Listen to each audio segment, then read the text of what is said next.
Bonjour et bienvenue sur la mécanique universelle. Alors aujourd'hui nous sommes toujours le lundi 27 décembre 2021. Je continue ma lecture du livre de Will Durant, Vie et doctrine des philosophes. Dans la partie qu'il consacre à Herbert Spencer,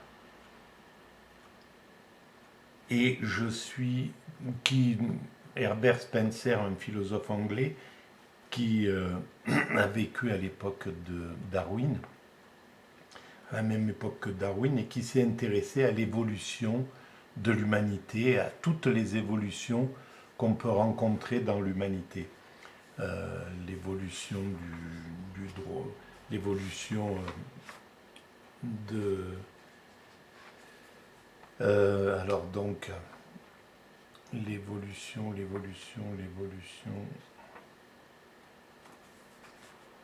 Bref, l'évolution de la vie, l'évolution de l'esprit, de la psychologie, etc. Et donc il a consacré son existence à cette réflexion sur l'évolution. Donc là, nous sommes à la partie 4 de notre réflexion.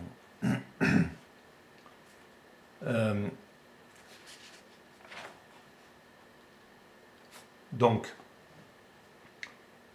la partie 4, c'est la biologie, l'évolution de la vie. Le second et le troisième volume de la philosophie synthétique parurent en 1872 sous le titre de Principes de biologie.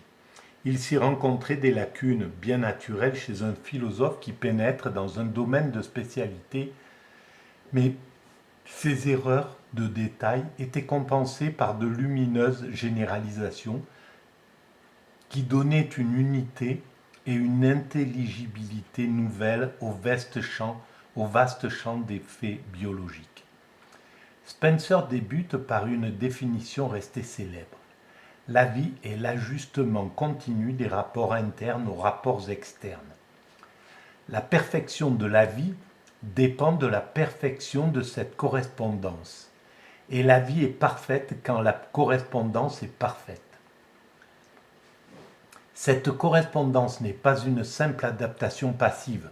Ce qui distingue la vie, c'est l'ajustement des rapports internes par anticipation d'un changement dans les relations externes.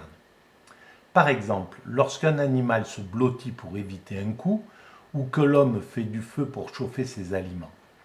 La définition a le défaut non seulement de paraître négliger l'action transformante de l'organisme sur le milieu, mais encore de laisser inexpliqué ce pouvoir subtil qu'a l'organisme de produire ces ajustements anticipés qui caractérisent sa vitalité. Alors, effectivement, on peut regarder, et je pense que c'est les lacunes de la mécanique universelle, de mon travail sur la mécanique universelle, de ne pas creuser, de ne pas avoir pris le temps, peut-être je le ferai par la suite, mais de réfléchir à chaque point de l'évolution de l'humanité. Euh, Justement, voilà, un peu plus caractéristique, comme ce qu'a voulu faire Spencer.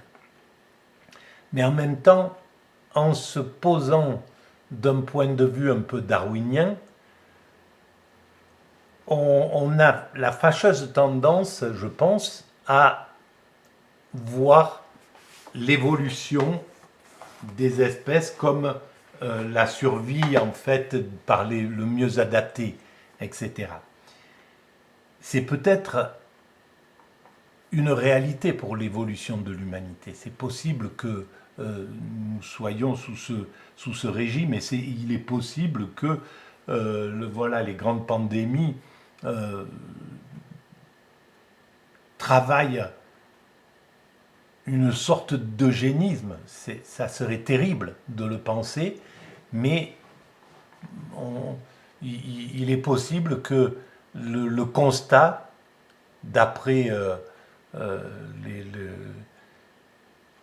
les, les grandes catastrophes humaines, démontre ce point. Mais on oublie alors, à ce moment-là, le côté bienveillant de l'évolution.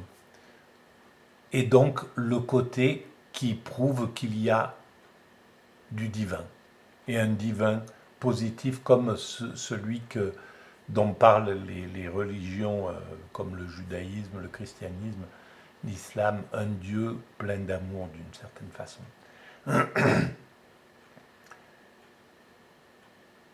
Parce que ce qu'on ne comprend pas, par exemple, sur une pandémie, et c'est ce que j'ai essayé de démontrer sur la mécanique universelle, c'est que, par exemple, voilà, le virus du sida, il ciblait d'une certaine façon le monde homosexuel, les toxicomanes, voilà, euh, ceux qui étaient dans les excès, dans certains excès sexuels. Et en fait, on pourrait le voir comme une punition, comme certains religieux le pensent peut-être, comme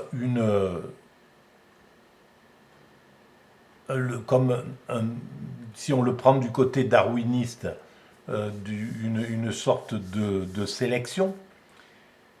Mais selon moi, selon ce que j'ai écrit sur la mécanique universelle, justement, ça demande à ce qu'on regarde, à ce que les puissants regardent les plus fragiles. Comme le virus du choléra obligeait les riches à s'occuper des pauvres qu'ils maintenaient dans des taudis, le virus du sida oblige la société de prendre en compte la société homosexuelle qu'on maltraitait. Il ne faut pas se leurrer, dans les années 50, 60, 70, il y avait encore des chasses d'homosexuels, etc. Il y avait une violence qui continue, mais qui s'est quand même extrêmement, heureusement, diluée. Mais ce que le sida a obligé, c'est d'abord la communauté homosexuelle à se solidariser, à se défendre, et à faire évoluer sa visibilité dans l'humanité. Et pareil, la société a été obligée de s'occuper des toxicomanes qu'elle ne voulait pas regarder, et elle continue d'ailleurs. Ça ne sert pas de leçon. En fait, le problème du langage muet du vivant, c'est un chapitre de la mécanique universelle, le langage du vivant, le langage le langage muet des choses, c'est que on n'écoute pas. Alors oui, on a donné des seringues aux toxicomanes, on a fait un petit peu évoluer, mais c'était pas ça. On voulait le virus, sa vocation d'une certaine façon, c'était de faire que on les sorte de la souffrance, de devoir se droguer pour pouvoir supporter l'existence, de devoir maltraiter leur corps pour pouvoir supporter une vie qui est trop difficile à supporter. Donc de modifier justement cette sélection naturelle, cette dureté de la société. Et c'est la chose que ne veut pas voir la société. Donc elle va au minimum syndical. Elle a un petit peu aidé les toxicomanes, elle a un peu aidé la communauté homosexuelle, etc. Là, actuellement, il y a une pandémie, on commence un peu à s'occuper des pays pauvres qui n'ont pas accès aux vaccins. On commence toujours pour la même bonne raison que sinon, exactement rien n'a changé avec la bourgeoisie du 19e siècle qui chopait le choléra si elle faisait rien pour assainir les ghettos et les taudis dans lesquels elle maintenait des ouvriers qu'elle maltraitait de tous les côtés. Et bien là, on est exactement au même terme. Les dominants, les puissants de cette société font des petits cadeaux comme ça pour les pays qui n'ont pas accès au vaccin, et essayent de faire un peu de bienveillance, mais ce n'est pas une vraie décision, ce n'est pas un véritable engagement, c'est encore à minima. Et ça montre le côté arriéré de la pensée des dominants, malheureusement. Même si quelques dominants commencent un petit peu à dire il faut partager, il faut faire des efforts, etc., etc. Mais malheureusement, les dominants sont caractéristiques par leur égoïsme et leur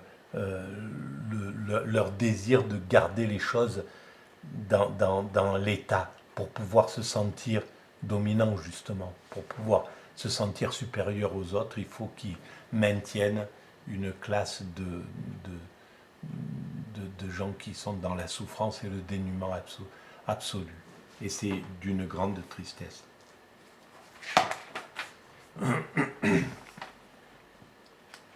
Par conséquent, le genre particulier d'évolution que doit dans l'avenir subir l'humanité est de nature à faire prévoir plus qu'un autre un déclin de son pouvoir reproducteur. Ah oui, il y avait ça. Donc j'étais pas... Et ça, c'est très intéressant, parce que, selon moi, tout converge pour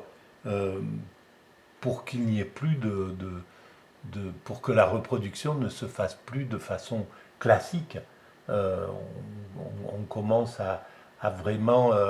la société est en train de s'organiser de manière à changer la façon dont nous perpétuons notre espèce.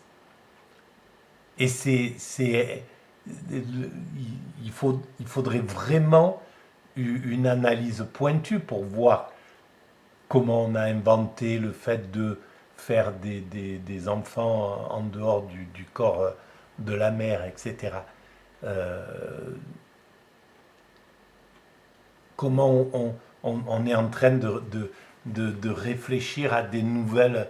il y a tout un pan de la recherche travaille pour compenser quelque chose qui risque d'arriver, c'est-à-dire le fait que, par exemple, si l'humanité arrive dans l'extase, et ben le plaisir sexuel, qui est le moteur de l'humanité, un des grands moteurs de l'humanité, devient minimaliste, devient infime par rapport à l'extase. L'extase, c'est le plaisir sexuel multiplié par 1000, donc l'extase spirituelle. Et donc la société intuitivement et inconsciemment pallie à ce qui va devenir. Et ça, c'est vraiment intéressant. Ce qu'on est en train de construire à tous les niveaux, Internet, etc., la créativité actuelle, elle travaille pour quelque chose qui va arriver dans des décennies, dans un siècle peut-être, mais dans quelques décennies. On est en train de travailler à quelque chose qu'on ignore, mais qu'on construit de façon intuitive. Et ça, c'est vraiment incroyable. Alors, donc, plus le groupe ou l'espèce est développée, plus bas sera le taux de sa natalité. C'est ce qu'il a compris. Donc, au contraire, lorsqu'une haute organisation assure un grand pouvoir de conservation, la fécondité doit être faible, de peur que le taux de la multiplication ne dépasse les ressources alimentaires. Donc, il y a une sorte de régulation. Et il dit qu'en fait, plus une société est éduquée, etc., moins elle fait des enfants. Et, et plus elle est dans le confort, etc., dans les soins, et moins elle fait des enfants. Donc, ça serait une bénédiction que l'Occident, que le reste du monde commence à s'occuper des pays qui ont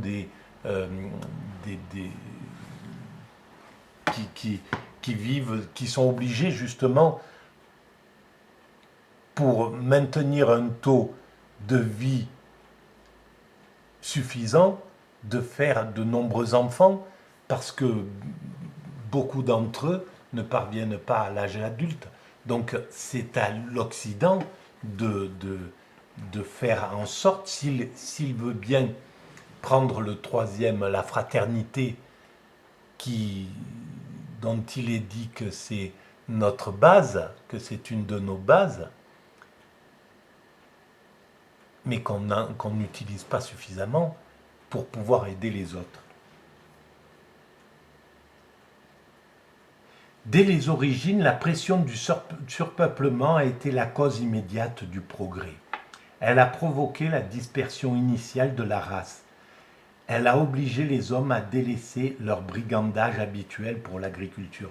Oui, c'est-à-dire que le surpeuplement a fait que nous sommes partis conquérir chaque portion de cette terre.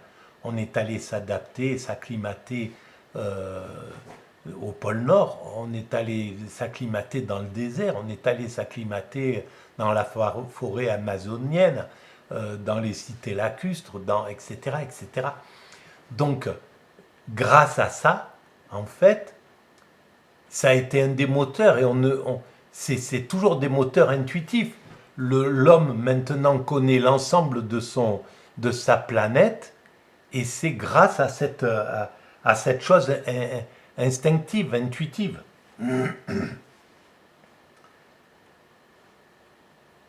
Elle a conduit au défrichement de la surface du globe. Elle a contraint les hommes à l'état de société, et elle a développé les sentiments sociaux. Tout ça, c'est voilà des mécanismes et qui vont continuer après nous. On continue. Voilà tout ce travail qui a été fait pendant des dizaines de millénaires pour devenir ce que nous sommes va se prolonger après nous pour faire de l'homme, pour le faire atteindre sa perfection. Elle a inspiré une amélioration progressive dans la production et stimulé l'habileté et l'intelligence.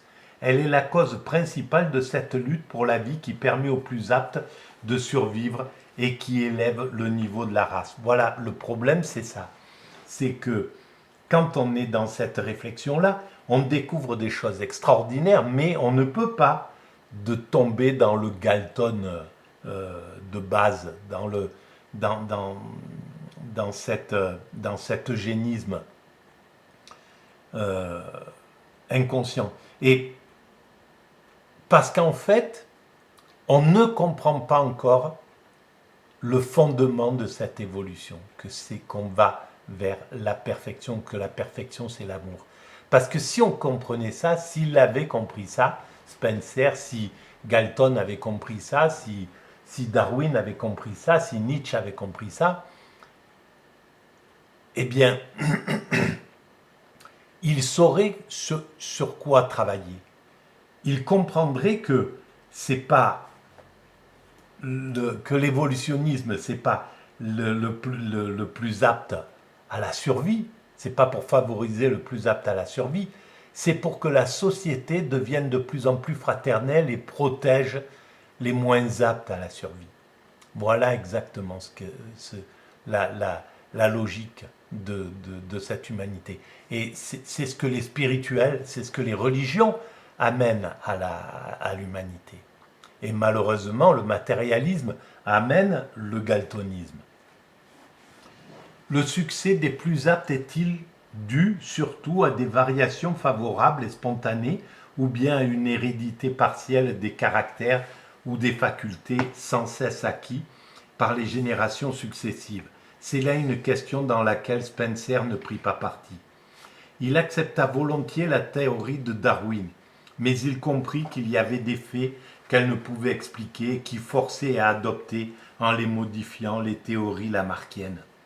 Il défendit Lamarck avec une belle vigueur dans sa controverse avec Weismann et indiqua certains points faibles de la théorie darwinienne. À cette époque, Spencer était presque seul du côté de Lamarck. Il n'est pas sans intérêt de remarquer que de nos jours, les néo-lamarckiens comptent des descendants de Darwin et que le plus grand biologiste anglais de notre temps laisse entendre qu'au regard de ceux qui étudient maintenant les lois de la génération, la théorie particulière de Darwin. Non, sans doute, la théorie générale doit être abandonnée. Voilà. Ben, je pense elle ne doit pas être abandonnée, mais elle doit être éclairée à l'aune de la fraternité. Chapitre 5. La psychologie, l'évolution de l'esprit. Les 2 volumes sur les principes de psychologie, 1873, sont les anneaux les plus faibles de la chaîne spencerienne. Spencer avait déjà publié un volume sur le sujet, en 1855, où il entreprenait avec une juvénile passion la défense du matérialisme et du déterminisme. Sous l'influence de l'âge de la réflexion, il corrigea son premier ouvrage et le fit apparaître, augmenté de plusieurs centaines de pages d'analyse laborieuse, mais sans grande valeur explicative. Voilà. Ce que nous remarquons tout de suite, c'est que pour la première fois dans l'histoire de la psychologie, nous trouvons ici un point de vue nettement évolutionniste, un essai d'explication génétique, un effort pour suivre les troublantes complexités de la pensée jusqu'au plus simple des réactions nerveuses et enfin jusqu'au mouvement de la matière. Il est vrai que cette tentative fut infructueuse, mais qui donc a jamais pu réussir en une pareille recherche? Spencer débute par un magnifique programme de découverte des processus qu'a suivi la conscience dans son évolution. Finalement, il se voit forcé d'admettre partout l'existence de la conscience, afin de tracer son évolution. Évidemment, c'est très difficile d'aller comprendre toute la logique du principe de l'évolution, tous ces points. Alors, on y parviendra, parce qu'en fait, c'est pour ça que nos dernières découvertes, les découvertes qu'on fait, tous les progrès que font la science, la technologie actuelle, serviront à démontrer l'évolution de l'humanité vers sa perfection. Et par exemple, les ordinateurs, il suffit de regarder la progression de leur aptitude à analyser des sommes de choses rapidement. Entre le début et maintenant, c'est hallucinant.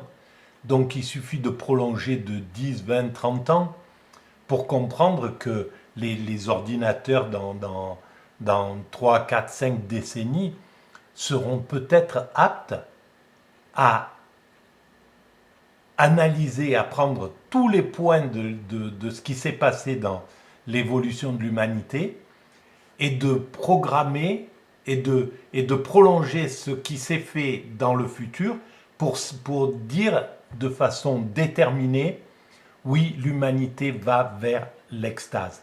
Oui, l'humanité va vers son ultime perfection.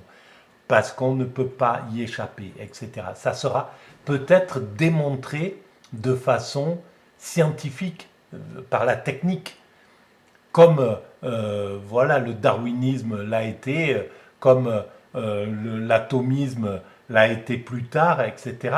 Au départ, c'est une intuition, et moi, par exemple, j'ai l'intuition que on arrivera à former l'image de l'évolution de manière scientifique, de manière technique. Voilà, et ça, j'en suis persuadé. Mais pour l'instant, on ne peut rien prouver à ce niveau-là. Néanmoins, il y a cela, va sans dire, une évolution de l'esprit. Donc je passe des choses, hein, je suis toujours un peu, je picore, c'est ce que j'ai souligné. Il y a, cela va sans dire, une évolution de l'esprit, un développement de mode de réponse qui va du simple composé au complexe, du réflexe au tropisme, à l'instinct, et par la mémoire et l'imagination à l'intellect et à la raison. Donc il a compris tout le processus de cette évolution du plus simple. Et tout ça, je l'ai recompris intuitivement sans l'avoir lu dans la mécanique universelle. Comme je le disais dans une précédente vidéo, il a suffi que je trouve le fil de la pelote et que c'était le bon et que qu'en tirant, tout se défaisait. Et donc j'ai réimaginé tout ce qui avait déjà été pensé par les philosophes dans le temps. Au lecteur qui pourra supporter sans défaillance ces 1400 pages d'analyse physiologique et psychologique, s'imposera le sentiment de la continuité de la vie et de la continuité de l'esprit. Il verra comme sur un film au ralenti la formation des nerfs, le développement des réflexes et des instincts d'adaptation, la production de la conscience et de la pensée par le conflit des impulsions. L'intelligence ne comporte pas de degré d'instinct et n'est pas constituée par des facultés vraiment indépendantes les unes des autres, mais ses plus hautes manifestations sont les effets d'une complication issue par d'insensibles progrès des éléments les plus simples. Donc il a réfléchi à tout ça, c'est énorme le travail qu'il a réalisé. Il n'y a pas de brèche entre l'instinct et la raison externe, et la seule différence entre eux est une différence de degré, les rapports auxquels répond l'instinct étant en comparaison stéréotypés. Ben voilà, c'est ce que je dis. L'instinct, bien sûr, c'est pour ça que je dis que notre morale est la suite de la morale instinctive des animaux. Quand le dominant s'interdit de mordre le cou du dominé qui lui tend son cou en acte de soumission, il pourrait le mordre, lui faire mal, etc. Il abrège, donc les darwinistes vont dire c'est l'économie d'énergie, mais pour moi c'est l'origine de la morale, de notre morale, qui fait qu'on ne tape pas un homme à terre, par exemple, quand on est dans la cour de récréation. C'est ce qu'on disait quand on était jeune. Et bien cette morale-là, c'est l'évolution dans l'humain de cette morale instinctive. C'est l'évolution l'évolution culturelle de la morale instinctive. Et donc c'est bien dit à ce niveau-là.